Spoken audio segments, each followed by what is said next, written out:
आइए सुनिए, देखिए, समझिए सनातन सत्य। जैसी दृष्टि वैसी सृष्टि, दृष्टि विज्ञान। कुदरत, कुदरती रचना एवं कुदरत के कानून से शाश्वत सुख की प्राप्ति। जोधपुर के परम पूज्य महात्मा उपासक प्रोफेसर डॉक्टर सोहन राज तातेड़ के निर्देशन में सनातन सत्य। जैसी दृष्टि वैसी सृष्टि, दृष्टि विज्ञान।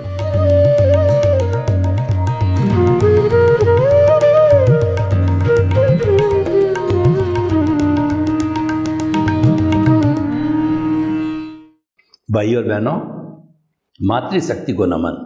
आज का हमारा बहुत सुंदर विषय, कथनी करनी की समानता एक सद्गुण। कथनी करनी का अर्थ होता है कि जो कुछ भी हम सोचते हैं, चिंतन करते हैं, क्या उसके अनुरूप हम कार्य करते हैं कि नहीं करते हैं। जैसा सोचते हैं वैसा करते हैं, या जैसा हम बोलते हैं वैसा करते हैं, तो वह कथनी करने की समानता कहलाती है।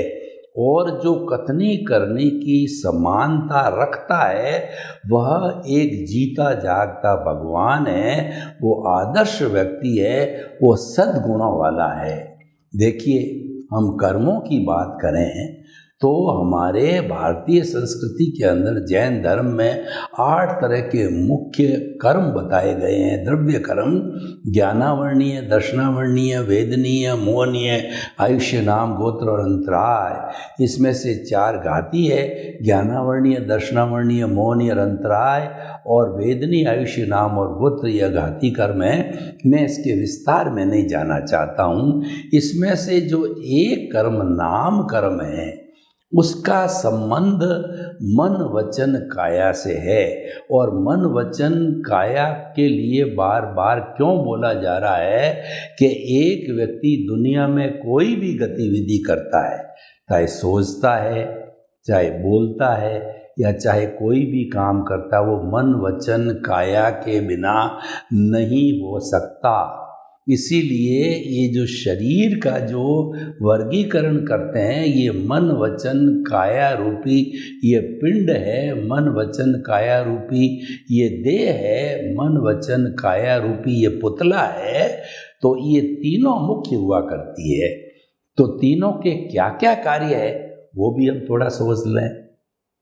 मन के 2 कार्य हैं। मन जो है वह वर्तमान का चिंतन करता है और भूतकाल का स्मृति करता है और भविष्य की कल्पना करता है। एक काम तो मन का ये है। मन जो है सबसे बड़ा दूत है। दूत कैसे? पुराने ज़माने में पोस्ट वगैरह, इंटरनेट वगैरह, ईमेल नहीं थे। एक राजा अपना कोई भी संदेश दूसरे राजा को भेजना होता तो दूत भेजता था, लिख करके, राज की मोहर लगा करके। तो दूत ही तो सबसे आगे आता था। अगर मान लो कोई भी आपत्तिजनक जो है समाचार है, तो ये एक एग्रीमेंट था सब राजाओं के बीच में कि दूत तो बेचारा डाकिया है, उसका कोई कसूर नहीं है, अच्छा संदेश भी दे सकता है, बुरा संदेश भी दे सकता है। तो अगर बुरा संदेश आता है तो आप जैसे राजाओं के अंदर शॉर्ट टेम्परामेंट होते हैं, राजकुमार वगैरह, उसको कोई मारेगा नहीं। ये मारेगा तो ये बहुत बड़ा जो है एक युद्ध का कारण बन सकता है, यानी ये नियम का उल्लंघन है। तो ठीक उसी तरह से हम भी सोचें कि ये मन है वो दूत है। और वैसे इस दुनिया में जितने भी लोग हैं और जितने भी जीवित प्राणी हैं, all are the sufferers, all are the guest of the nature, all are the users, they are not the owner. तो इसीलिए अगर कोई व्यक्ति अपने आप को ऑनर मानता है तो ये उसकी मिसअंडरस्टैंडिंग, मिथ्या दर्शन, और ये उसका अज्ञान है, और वही कर्म बंधन का कारण है। तो हम मन की बात कर रहे हैं, तो मन के लिए कहा गया है कि मन लोभी मन लालची मन चंचल मन और मन के मते न चालिए पलक पलक मन और। मन एक इतना फास्ट स्पीड से चलने वाला है जो प्रकाश और जो है वो कहना चाहिए ध्वनि की गति से भी तेज भागता है। वह कुछ ही क्षणों में अमेरिका चला जाता है, इंग्लैंड चला जाता है, यूक्रेन का युद्ध देखने चला जाता है। तो इस तरीके से ये मन जो है चंचल है, ये एक बंदर की तरह, ऐसा बंदर है जिसको बिच्छू ने काट दिया तो और ज़्यादा चंचल हो जाता है। तो और मन के लिए कहा जाता है कि मन प्योरली टेम्परेरी तत्व है, मन एक नौकर है और मनन के पहले और मनन के बाद मन नहीं होता है। मन को तो पैदा किया जाता है, जब हम मनन करते हैं, चिंतन करते हैं, तभी मन पैदा हो जाता है। इसीलिए इसका कोई लॉन्ग टर्म में एग्जिस्टेंस नहीं है। जब हम चिंतन करते हैं तो ये पैदा होता है।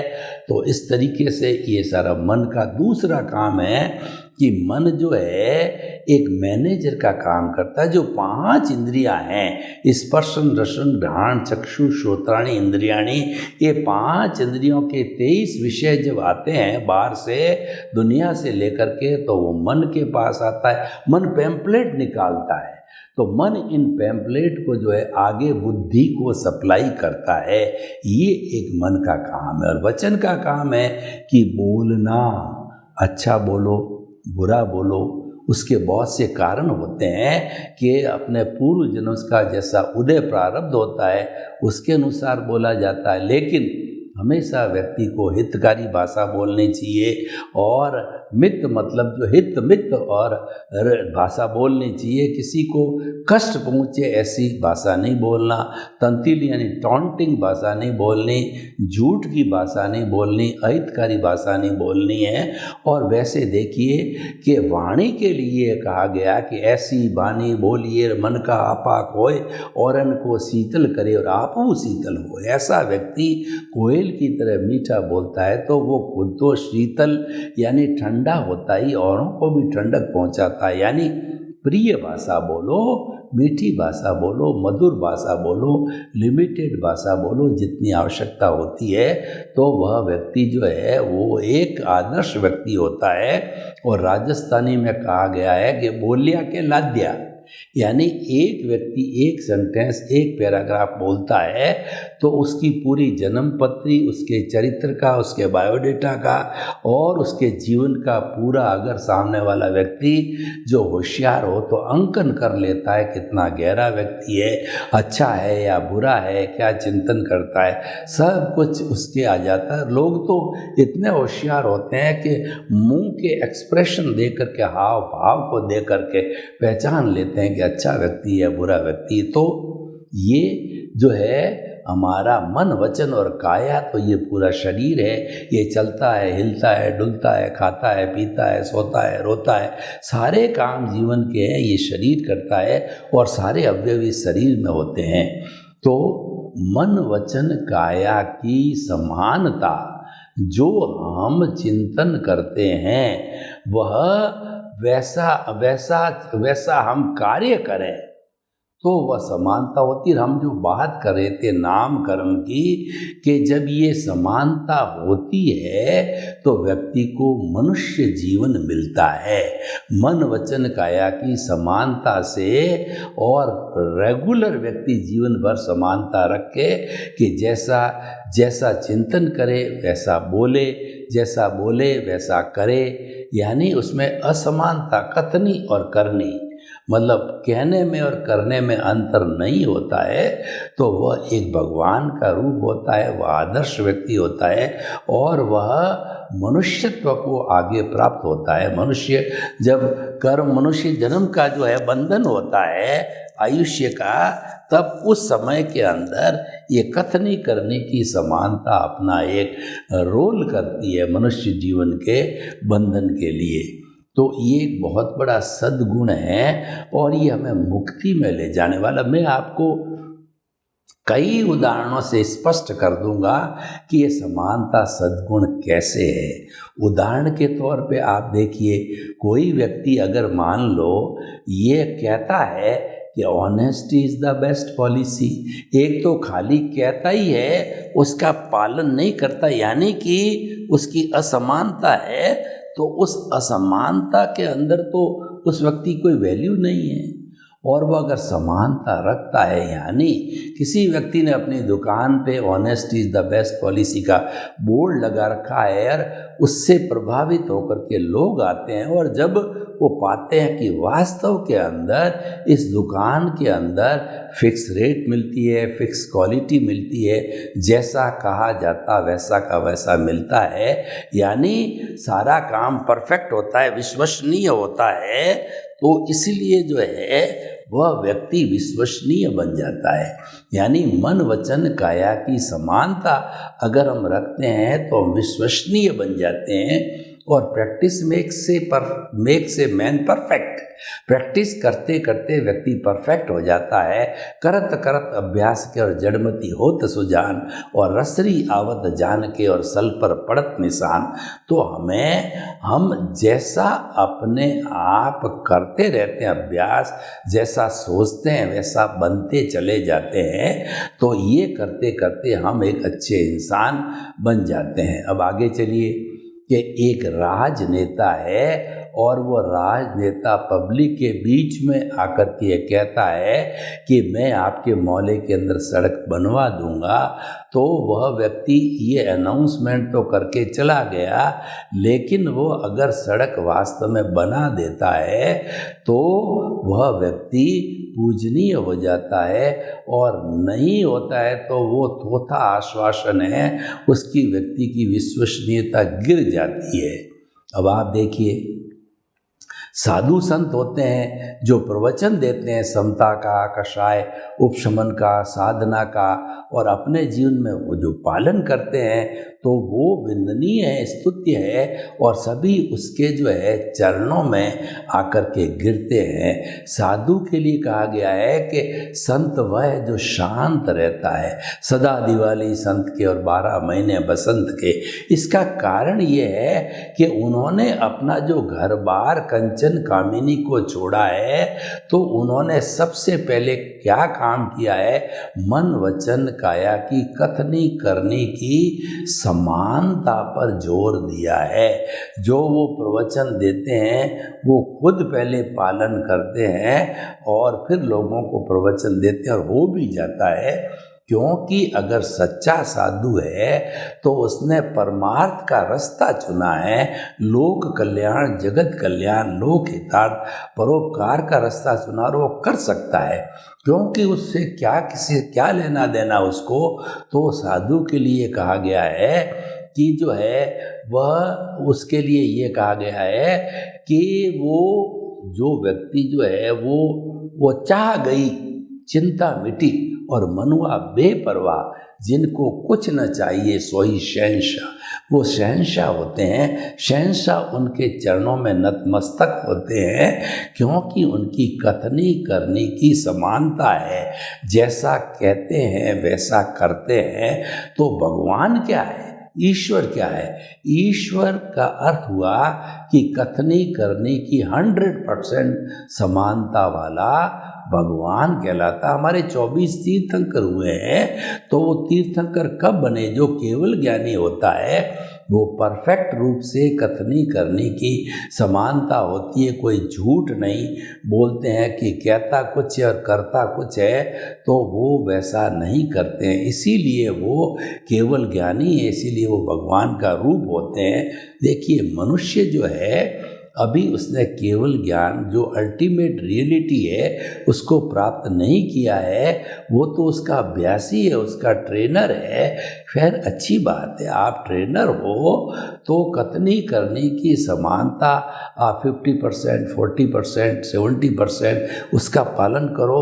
तो सभी जानते हैं कि भाई मनुष्य तो गलती का पुतला है, गलती करता, पर बार बार गलती मत करो। एक बार गलती करी तो अपना सुधार कर लो। और दूसरी बात ये भी है कि देखिए मानव जीवन के अंदर करेक्शन का भरपूर स्थान मिलता है।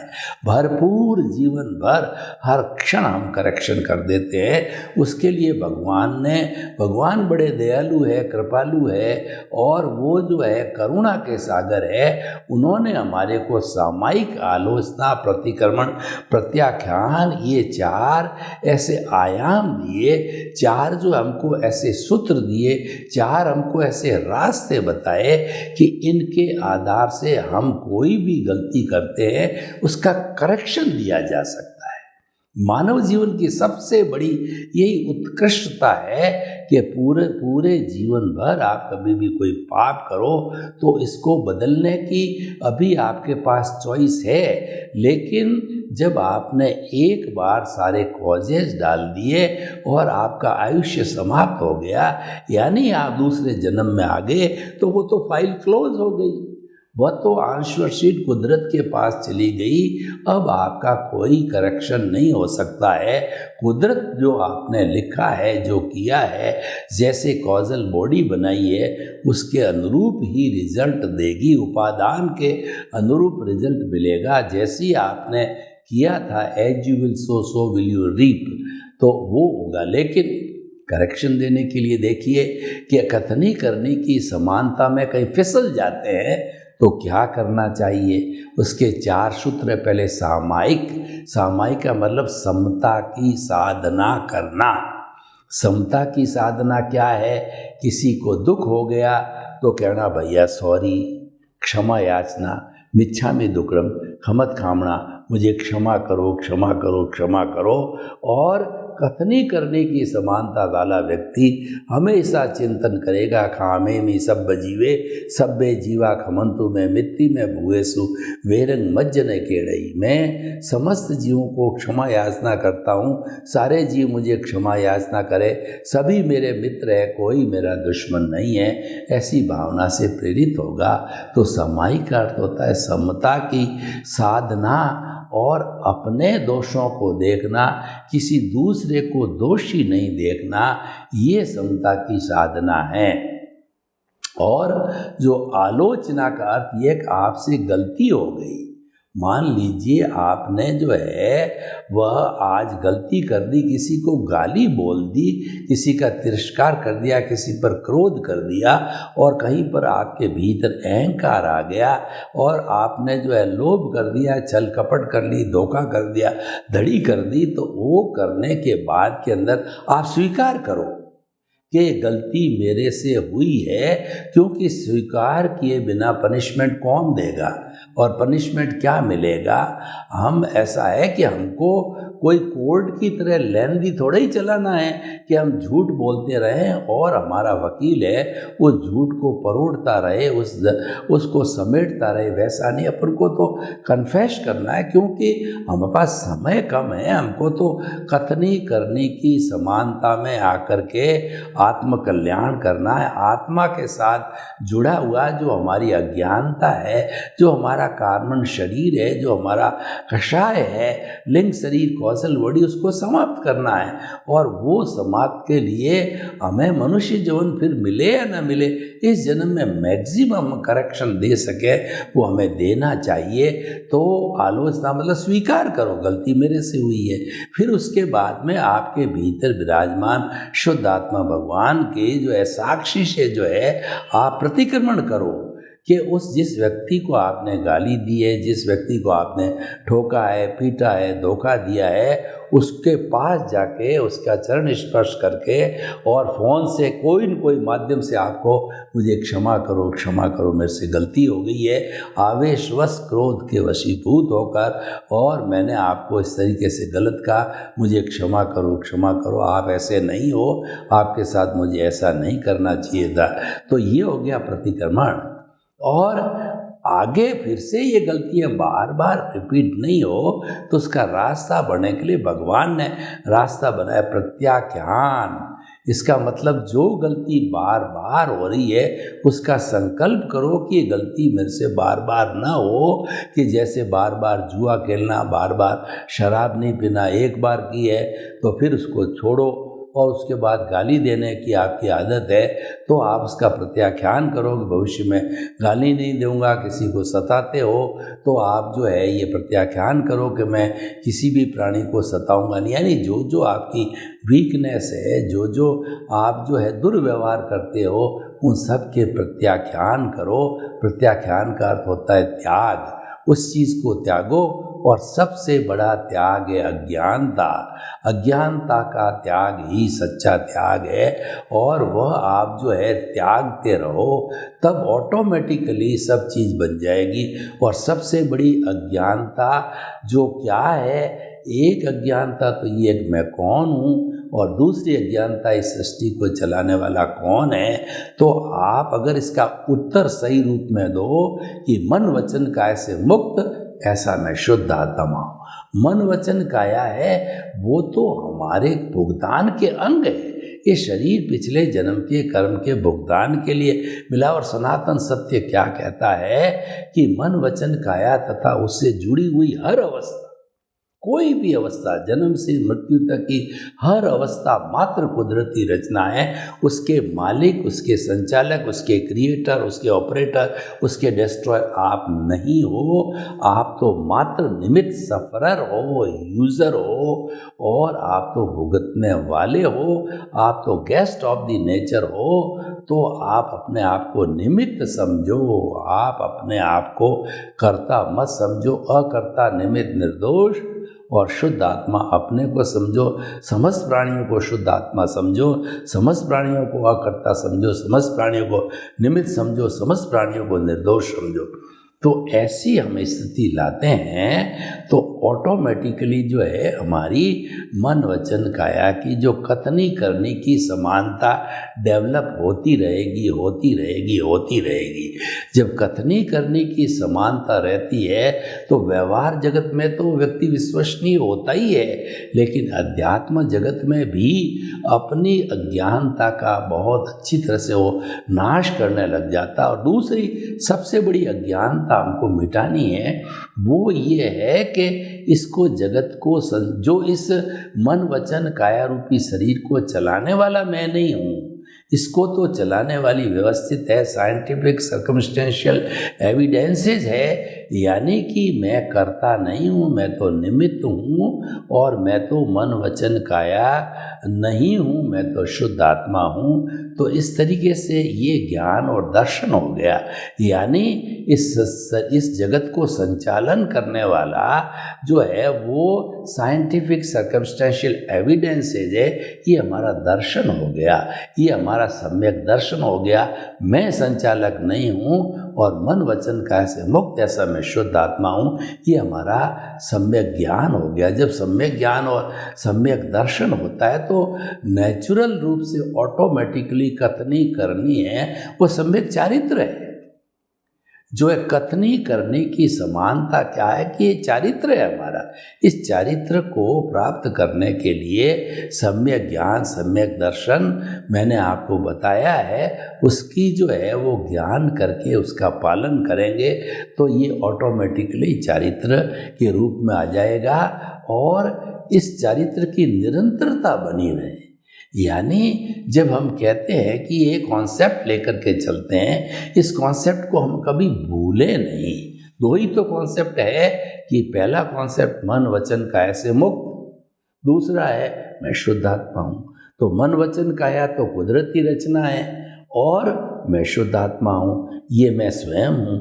तो ये दोनों कॉन्सेप्ट है, इन पर हमारा निरंतरता बनी रहनी चाहिए। निरंतरता का काम है जागृति है, और जागृति हमारा रियल पुरुषार्थ है, क्योंकि हमारा जो लक्ष्य मुक्ति का है, तो मुक्ति के अंदर ये हमारी जागृति जो है ये धीरे धीरे 15% से बढ़ती बढ़ती 100% जागृति, यानी 24 आवर्स तक हम एक ही चिंतन में रहेंगे। जीवन भर एक ही चिंतन में रहेंगे कि खाना किसने खाया, जो है शरीर ने खाया, और सोता कौन है, सोहनराज रूपी पुतला सोता है।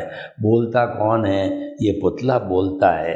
और जो है चिंतन कौन करता है? ये पुतला करता है। यानी सब कुछ करने वाला ये है, मैं तो इससे मुक्त हूँ। तो इस तरीके का जब हम चिंतन करते हैं तो जो है हमारा ये जो हमारी कथनी करने की समानता ऑटोमेटिकली हो जाती है। तो हमें उस समानता की डिग्री को बढ़ाने का मतलब जागृति करना है, और जागृति है हमारा रियल पुरुषार्थ है। और ये जागृति जब 100% लेवल तक चल जाती है, हम कभी भी एक क्षण भी जो है अपनी आत्मा को नहीं भूलते हैं। तो ऐसी स्थिति में साथ साथ में हमारा अनुभव भी 2% से बढ़ते बढ़ते 360 डिग्री का 1 जन्म, 2 जन्म, 3 जन्म के अंदर हो जाता है। क्योंकि बीज का हमने वपन कर दिया, तो ये बीज जो ज्ञान का बीज है, धीरे धीरे ये पौधा बनने लग जाता है। ये पौधा बन करके हम पुरुषार्थ, रियल पुरुषार्थ करते हैं। इसकी निरंतरता जागृति बनाए रखते हैं, प्रीति जागृति और अनुभव को बनाए रखते हैं। तो ये हमारा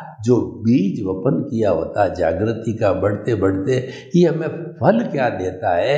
ये हमारे अनुभव को बढ़ाता है। 2% से अनुभव बढ़ते बढ़ते जब 360 डिग्री तक अनुभव पहुंच जाता है, तो 360 डिग्री के अनुभव का अर्थ हुआ कि केवल दर्शन की प्राप्ति हो जाती है, और वो हमारा अल्टीमेट रियल पुरुषार्थ है।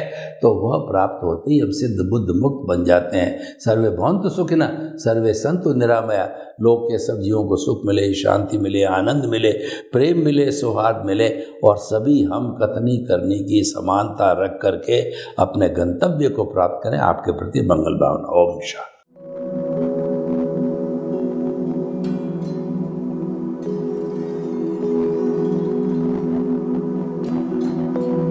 एक ऐसा अंतर्राष्ट्रीय ख्याति प्राप्त मानव जो गुरु प्रेरणा से पिछले 20 वर्षों से वानप्रस्थ जीवन जीते हुए 24 घंटे मानवता की सेवा में संलग्न है।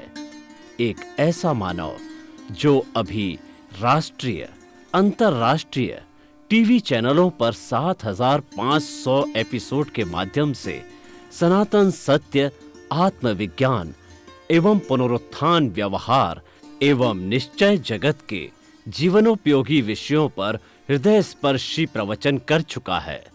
उस मानव का नाम है महात्मा उपासक professor doctor Sohanraj Tated. Professor Tated द्वारा योग, दर्शन, शिक्षा विषयों पर रचित पीएचडी स्तर के 250 शोध ग्रंथ भारत के 100 प्रतिष्ठित विश्वविद्यालयों में शोधार्थी पढ़ रहे हैं, तथा वे सभी शोध ग्रंथ वहां की सेंट्रल लाइब्रेरियों में उपलब्ध हैं। महात्मा सोहनराज ने अभी तक हजारों स्कूलों, कॉलेजों, विश्वविद्यालयों एवं संस्थाओं में सेमिनार, वर्कशॉप, कैंप लगाकर लाखों विद्यार्थियों को योग, दर्शन, शिक्षा का प्रशिक्षण देकर उन्हें सुसंस्कारित किया। डॉक्टर तातेड़ ने भारतीय संस्कृति उत्थान के 4000 से अधिक समसामयिक विषयों पर आर्टिकल लिखकर ऑनलाइन जर्नल, पत्रिकाओं, वेबसाइट्स पर प्रकाशित किया, जिसका उपयोग लाखों पाठक कर रहे हैं। उपासक तातेड़ के 5000 से अधिक आज का सुविचार, आज का शुभ संदेश, आज का मंगल भावना योग आदि चिंतन websites, Twitter, blogger, Facebook, YouTube माध्यमों से लाखों लोग अपना जीवन निर्माण कर रहे हैं। मानवता के मसीहा ऐसे महामानव महात्मा सोहनराज तातेड़ के प्रोफाइल को अभी तक विश्व के 20 लाख दर्शक यूट्यूब पर, 12 लाख गूगल पर एवं लाखों दर्शक फेसबुक, ब्लॉगर, ट्विटर और इंस्टाग्राम पर देख चुके हैं।